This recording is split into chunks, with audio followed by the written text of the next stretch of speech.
గతంలో తెలుగుదేశం, జనసేన నాయకుల్ని ఎవరినైనా వైఎస్ఆర్ కాంగ్రెస్ పార్టీ హయాంలో ఇబ్బంది పెడుతుంటే కింద స్థాయి నాయకులు, కార్యకర్తలు ఎక్కడికి పోయి దాక్కునేవాళ్ళు అంటే తెలంగాణలో. ఏ ఉద్యోగం చేసుకోవడం, వ్యాపారం చేసుకోవడం. సాధారణంగా తరతరాలుగా రాయలసీమ ప్రాంతంలో ఉన్న వాళ్ళందరూ ఆ బెంగళూరు వైపుకే, చెన్నై వైపుకి వాళ్ళు ఎక్కువగా బెంగళూరు వైపే వెళ్తుంటారు. అక్కడ కొన్ని ప్రాంతాల్లో కంప్లీట్ తెలుగు వాళ్ళే ఉండేటటువంటి పరిస్థితి.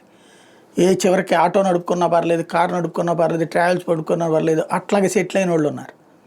అవి అక్కడిది వేరు.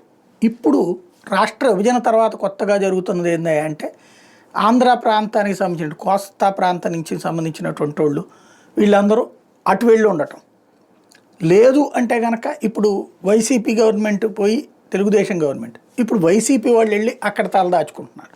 ఇదంతా ఎందుకు చెప్పాల్సి వస్తుందంటే తాజాగా పండ్ల హరిశ్చంద్ర అనేటటువంటి వైఎస్ఆర్ కాంగ్రెస్ పార్టీ నాయకుడు కిడ్నాప్కు గురయ్యాడు. ఏంటంటే ఈయన పశువేముల, మాచర్ల మండలం పశువేముల గ్రామానికి చెందిన కొంతకాలంగా తెలంగాణలో తలదాచుకుంటున్నాడు.